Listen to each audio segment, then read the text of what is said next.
Hello everyone, मैं उदेश कुमार। आज हम पृथ्वी के प्रमुख परिमंडलों के अंतर्गत स्थल मंडल, जल मंडल, वायुमंडल और जीव मंडल को यहाँ पे डिस्कस करने वाले हैं। लेकिन आज के इस वीडियो में केवल हम स्थल मंडल को डिस्कस करेंगे और स्थल मंडलों के अंतर्गत हम जो हमारे 7 महाद्वीप हैं, Asia, north America, south America, Africa, Europe, Australia और अंटार्कटिका, इनको हम डिटेल में डिस्कस करने वाले हैं। साथ ही एग्जाम में आने वाले जो फैक्ट हैं उनको हम यहाँ पे डिस्कस करेंगे। चलिए तो देखते हैं आज का ये वीडियो। पृथ्वी की सतह ऐसी है जिसमें पर्यावरण के 3 महत्वपूर्ण घटक आपस में मिलते हैं तथा एक दूसरे को प्रभावित करते हैं। ये 3 घटक कौन कौन से हैं? ये 3 घटक हैं स्थल, जल और वायु। इन 3 घटकों के बीच आपस में जो पारस्परिक क्रिया होती है उसी की हम यहाँ पे बात कर रहे हैं, उसी को हम डिस्कस कर रहे हैं। पृथ्वी का ठोस भाग जिस पर हम रहते हैं भूमंडल कहलाता है। गैस की परतें जो पृथ्वी को चारों ओर से घेरती हैं उसे वायुमंडल कहा जाता है, जहां ऑक्सीजन, नाइट्रोजन, कार्बन डाइऑक्साइड तथा दूसरी गैसें पाई जाती है। पृथ्वी के बहुत से बड़े भाग पर जल पाया जाता है जिसे जलमंडल कहते हैं। डायग्राम के माध्यम से आप जो पृथ्वी के परिमंडल हैं उनका डिवीजन देख सकते हैं, किस तरह से उसको हमने भूमंडल, वायुमंडल और जलमंडल में डिवाइड किया है।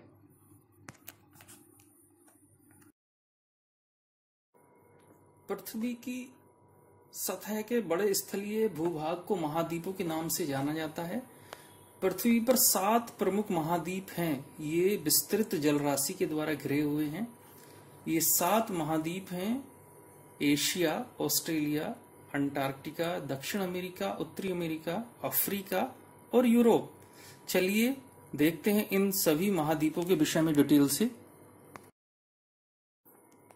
एशिया, फर्स्टली हम एशिया को देखते हैं। विश्व का सबसे बड़ा महाद्वीप, ये पृथ्वी के कुल क्षेत्रफल के 1/3 भाग पर फैला है। यहाँ महाद्वीप पूर्वी गोलार्ध में स्थित है।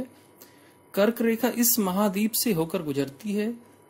एशिया के पश्चिम में यूराल पर्वत है जो इसे यूरोप से अलग करता है। यूराल पर्वत यूरोप से एशिया को अलग करता है। यूरोप एवं एशिया के संयुक्त भूभाग को यूरेशिया, यूरोप प्लस एशिया कहा जाता है। जो कंबाइंड एरिया है जिसमें यूरोप और एशिया दोनों आता है उसको हम यूरेशिया कहते हैं। खासकर रसिया में ये पार्ट आता है, यूरेशिया। तुर्की और रूस एशिया एवं यूरोप दोनों महाद्वीपों में स्थित है। बहुत ही महत्वपूर्ण पॉइंट है। अक्सर आपसे एग्जाम में पूछा जाता है कि ऐसा कौन सा देश है जो दोनों महाद्वीपों एशिया और यूरोप में स्थित है, तो आंसर आपका होगा तुर्की या फिर रूस। तुर्की का इस्तांबुल जो इसका मेन सिटी है वो यूरोप में स्थित है और मैक्सिमम जो पार्ट है तुर्की का वो एशिया के अंतर्गत आता है। अगला पॉइंट देखते हैं। रूस के एशियाई भाग को साइबेरिया कहते हैं। दक्षिण पूर्वी एशिया में मेकांग नदी सबसे बड़ी नदी है जो चीन से निकलकर Myanmar, Laos, Thailand, Laos, Cambodia, Laos की सीमा पर बहती है। मेकांग नदी को दक्षिण पूर्वी एशिया की डैन्यूब व दक्षिण पूर्वी एशिया की गंगा कहा जाता है। कुछ और फैक्ट देख लेते हैं। संसार की सबसे ऊंची चोटी माउंट एवरेस्ट 8848 जो कि हिमालय में, नेपाल में स्थित है, सबसे ऊंची है। संसार का सबसे गहरा भाग डेड सी यानी कि मृत सागर 397 मीटर एशिया में ही स्थित है। विश्व की सबसे गहरी झील बैकाल रूस में एशियाई भाग में स्थित है। एशिया की सबसे बड़ी नदी यांग टीसी क्यांग जो कि चीन में है। अफ्रीका को देख लेते हैं। अब यहाँ पे हम एशिया के बाद विश्व का दूसरा सबसे बड़ा महाद्वीप है। विषुवत वृत्त इक्वेटर या 0 डिग्री अक्षांश इस महाद्वीप के लगभग मध्य भाग से होकर गुजरती है। अफ्रीका का बहुत बड़ा भाग उत्तरी गोलार्ध में स्थित है। यही एक ऐसा महाद्वीप है जिससे होकर कर्क रेखा, विषुवत रेखा, मकर रेखा यानी कि कैंसर, इक्वेटर और कैप्रिकॉर्न तीनों रेखाएं गुजरती हैं। सहारा का रेगिस्तान विश्व का सबसे बड़ा गर्म मरुस्थल है जो कि अफ्रीका में स्थित है। उत्तरी अफ्रीका में इसकी लोकेशन आपको मिलेगी। यह महाद्वीप चारों ओर से समुद्रों एवं महाद्वीपों से घिरा हुआ है। विश्व की सबसे लंबी नदी नील नदी अफ्रीका से होकर गुजरती है। महत्वपूर्ण विशेषता, महत्वपूर्ण पॉइंट, अफ्रीका सिनाई प्रायद्वीप द्वारा एशिया से जुड़ा हुआ है। इसी सिनाई प्रायद्वीप पर स्वेज नहर का निर्माण किया गया है। अफ्रीका की सबसे ऊंची चोटी किलिमंजारो 5895 मीटर है, वो भी अफ्रीका में ही स्थित है। डायग्राम के माध्यम से आप देख सकते हैं किस तरह से एक कर्क रेखा, विषुवत रेखा और मकर रेखा तीनों अफ्रीका से गुजरती हैं। विश्व का एक ऐसा मात्र महाद्वीप है जिससे तीनों लाइनें गुजरती हैं। नॉर्थ में आप देख सकते हैं एटलस पर्वत है और ये नील नदी की लोकेशन आप देख सकते हैं, और एक साउथ में आपको लोकेशन दी हुई है ड्रैकेंसबर्ग पर्वत श्रेणी। तो ये सब अफ्रीका का ही पार्ट है, अफ्रीका की ये सब लोकेशन है। अफ्रीका की कुछ और विशेषता देख लेते हैं। कांगो अफ्रीका की दूसरी सबसे बड़ी नदी है। यह विषुवत रेखा को 2 बार काटती है। कई बार अक्सर आपसे एग्जामों में पूछा जाता है कि विषुवत रेखा को 2 बार काटने वाली कौन सी नदी है, तो आपका आंसर रहेगा कांगो, जो कि अफ्रीका में स्थित है। अफ्रीका के बोत्सवाना एवं जिम्बाब्वे से की सीमा बनाती हुई लिम्पोपो नदी मकर रेखा को 2 बार काटती है। एक बार फिर से एक महत्वपूर्ण पॉइंट आ जाता है कि ऐसी कौन सी नदी है जो मकर रेखा ट्रॉपिक ऑफ कैप्रिकॉर्न को 2 बार काटती है, वह लिम्पोपो नदी। संसार का सर्वाधिक तापमान 59 डिग्री सेल्सियस अल अजीजिया लीबिया में पाया गया। विश्व रिकॉर्ड है ये। अल अजीजिया में विश्व का सबसे ज्यादा टेम्परेचर पाया गया है, जो कि लीबिया में स्थित है। ये सारी अफ्रीका की विशेषताएं हैं। यूरोप देख लेते हैं। यूरोप क्षेत्रफल की दृष्टि से 7 महाद्वीपों में 6ठा स्थान रखता है। यह महाद्वीप एशिया के पश्चिम में स्थित है।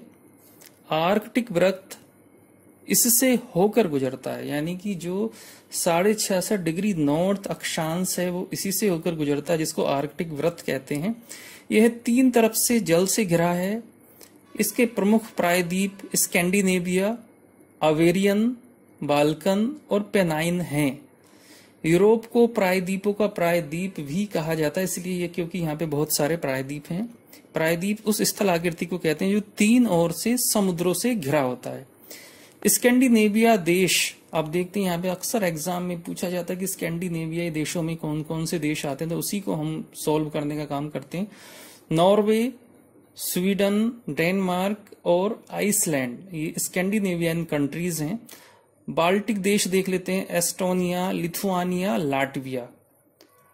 बाल्कन देश देख लेते हैं, सर्बिया एवं मॉन्टेनिग्रो, बुल्गारिया, रोमानिया, अल्बानिया और एथेंस। ये सब अफ्रीकी कुछ कंट्रीज हैं जो अलग अलग क्षेत्रीय नामों से जानी जाती हैं और अक्सर आपसे एग्जाम में पूछा जाता है। मानचित्र के माध्यम से आप सब ये लोकेशन देख सकते हैं, जैसे आल्प्स पर्वत है, यूराल पर्वत है जो एशिया से इसको अलग करता है। साउथ में भूमध्य मेडिटेरियन सी है और नॉर्थ में आर्कटिक सागर की लोकेशन आपको यहाँ पे मानचित्र पे मिलेगी। यूरोप के विषय में कुछ और फैक्ट यहाँ पे देख लेते हैं। यूरोप की सबसे ऊंची चोटी एल बुर्ज जो कि काकेशस पर्वत में है, जिसकी ऊंचाई 5633 मीटर है। यूरोप की सबसे लंबी नदी बोल्गा 3531 किलोमीटर है। क्षेत्रफल की दृष्टि से सबसे बड़ा देश यूरोप में रूस है। क्षेत्रफल की दृष्टि से सबसे छोटा देश वेटिकन सिटी है, जो कि आपको इटली में मिलेगा इसकी लोकेशन। आधुनिक सभ्यता का जन्म यूरोप में हुआ तथा विभिन्न महाद्वीपों में इसका प्रसार हुआ, इसीलिए इस महाद्वीप को प्रगतिशील महाद्वीप भी कहते हैं। फिनलैंड को 1000 झीलों की भूमि, द लैंड ऑफ 1000 लेक कहा जाता है। नॉर्वे को मध्यरात्रि के सूर्य का देश कहते हैं। स्विट्जरलैंड को यूरोप के खेत, प्लेग्राउंड ऑफ यूरोप का मैदान भी कहा जाता है। ये कुछ फैक्ट थे जो यूरोप के विषय में थे, अक्सर एग्जाम में आपसे पूछ लिए जाते हैं, तो ध्यान रखना इन सब चीजों को। उत्तरी अमेरिका को देख लेते हैं। विश्व का तीसरा सबसे बड़ा महाद्वीप है। इसे नई दुनिया की संज्ञा भी दी जाती है। यह दक्षिण अमेरिका से एक संक्रांत स्थल से जुड़ा है जिसे पनामा स्थल संधि कहा जाता है। आप पनामा स्थल संधि को अपने एटलस में खोज सकते हो। यह महाद्वीप पूरी तरह से उत्तरी पश्चिमी गोलार्ध में स्थित है। यह महाद्वीप 3 महासागरों से घिरा हुआ है। 3 महासागर कौन कौन से हैं? प्रशांत महासागर पश्चिम में, पूर्व में अटलांटिक महासागर और नॉर्थ में आर्कटिक महासागर। उत्तरी अमेरिका में स्थित सुपीरियर झील विश्व में मीठे पानी की सबसे बड़ी झील है। आप इसमें मानचित्र में जो दिया हुआ इसमें ये मैं दिखा रहा हूं, सुपीरियर झील की लोकेशन है यहाँ पे। उत्तरी अमेरिका महाद्वीप की सबसे लंबी नदी मिसौरी है। इरी और ओंटारियो 2 झील हैं के बीच विश्व प्रसिद्ध नियाग्रा जलप्रपात वाटरफॉल है। ये इरी और ओंटारियो झील के बीच में स्थित है। अक्सर एग्जाम में आपसे पूछ लिया जाता है। लोकेशन भी आप देख सकते हैं किस तरह से मैं ये दिखा रहा हूं यहाँ पे। ये नियाग्रा विश्व प्रसिद्ध वाटरफॉल की लोकेशन है। मानचित्र पे आप इसमें रॉकी पर्वत जो कि उत्तरी अमेरिका के पश्चिमी भाग में है, और आप अपलेशियन पर्वत को देख सकते हैं जो कि पूर्वी भाग में है। काफी प्राचीन पर्वतों में से एक है अपलेशियन पर्वत जो कि उत्तरी अमेरिका में स्थित है। उत्तरी अमेरिका के विषय में कुछ और फैक्ट देख लेते हैं। विश्व प्रसिद्ध प्रेरी का मैदान यूएसए और कनाडा की सीमा पर स्थित है जो कि गेहूं की खेती के लिए विश्व प्रसिद्ध है। अमेरिका की ट्रक फार्मिंग विश्व प्रसिद्ध है। इसमें सब्जी, फूलों और फलों की आपूर्ति शहर से दूर क्षेत्रों से शहरों में की जाती है। इस ट्रक फार्मिंग में क्या होता है कि शहरों से दूर हमें लैंड मिलती है जिसपे हम एग्रीकल्चर करते हैं, और वहां पे सब्जी जो शहर की आवश्यकता होती है, सब्जी, फल और फूलों की खेती की जाती है, और ट्रक के माध्यम से एवरी मॉर्निंग उसको सप्लाई किया जाता है। इसलिए इसमें ट्रक का महत्वपूर्ण योगदान होता है, तो इसको इसलिए ट्रक फार्मिंग कहते हैं। वाशिंगटन डीसी पोटोमैक नदी के किनारे बसा हुआ है। अक्सर ये पूछ लिया जाता है वाशिंगटन डीसी किस नदी के किनारे है, तो ध्यान रखना है पोटोमैक नदी। पिट्सबर्ग को विश्व की लौह इस्पात की राजधानी कहा जाता है। यहाँ पे लौह इस्पात के कारखाने, आयरन एंड स्टील इंडस्ट्री का सेटअप है, जिसके कारण इसको विश्व की कैपिटल भी कहा जाता है। दक्षिण अमेरिका को देख लेते हैं। दक्षिण अमेरिका का अधिकांश भाग दक्षिणी गोलार्ध में स्थित है। विश्व की सबसे लंबी पर्वत श्रृंखला जिसको एंडीज के नाम से जाना जाता है, इसके उत्तर से दक्षिण तक फैली हुई है। मानचित्र के माध्यम से आप देख सकते हैं किस तरह से एंडीज का विस्तार दक्षिण अमेरिका के नॉर्थ से साउथ तक फैला हुआ, और विश्व की सबसे लंबी पर्वत श्रृंखला इसको कहते हैं हम। एकांक गुआ 7021 मीटर एंडीज की सर्वोच्च चोटी है, सबसे ऊंची चोटी है। दक्षिण अमेरिका में विश्व की सबसे बड़ी नदी अमेजन है जो कि वहां पे बहती है। ये आपको यहाँ पे ध्यान रखना है बारीकी। 2 चीजें होती हैं, एक सबसे बड़ी नदी और एक सबसे लंबी नदी। तो विश्व की सबसे लंबी नदी नील नदी है और सबसे बड़ी नदी अमेजन नदी है, जिसको अमेजोन भी कहते हैं। अमेजन नदी है। अमेजन नदी बड़ी नदी से मतलब है यहाँ पे उसका जो एरिया है वो विश्व में सबसे ज्यादा एरिया ग्रहण करती है, और वहां से जल प्राप्त करके अपनी शाखाओं से, सब्सिडरी रिवर से वो बहती है। दक्षिण अमेरिका के विषुवत रेखीय वनों को सेलवास कहा जाता है। अर्जेंटीना के शीतोष्ण कटिबंधीय घास के मैदान को पंपास कहा जाता है, और ब्राजील के कहवा कॉफी बागानों को फेजेंडा कहा जाता है। अटकामा जो कि विश्व का सबसे शुष्क ड्राई डेजर्ट है, चिली के उत्तर में स्थित है, जो कि दक्षिण अमेरिका का पार्ट है। तो ये कुछ फैक्ट हैं जो कि दक्षिण अमेरिका के विषय में हैं। अब ऑस्ट्रेलिया को हम देख लेते हैं। यहाँ पे ऑस्ट्रेलिया को विश्व का सबसे छोटा महाद्वीप भी है, महाद्वीप कहा जाता है, जो कि पूरी तरह से दक्षिणी गोलार्ध में स्थित है, साउथ हेमिस्फीयर में है। ये चारों तरफ से महासागरों तथा समुद्रों से घिरा है। इसे द्वीपीय महाद्वीप भी कहा जाता है। द्वीप की तरह चारों ओर से समुद्र से घिरा हुआ है, इसलिए द्वीपीय महाद्वीप भी इसको कहते हैं हम।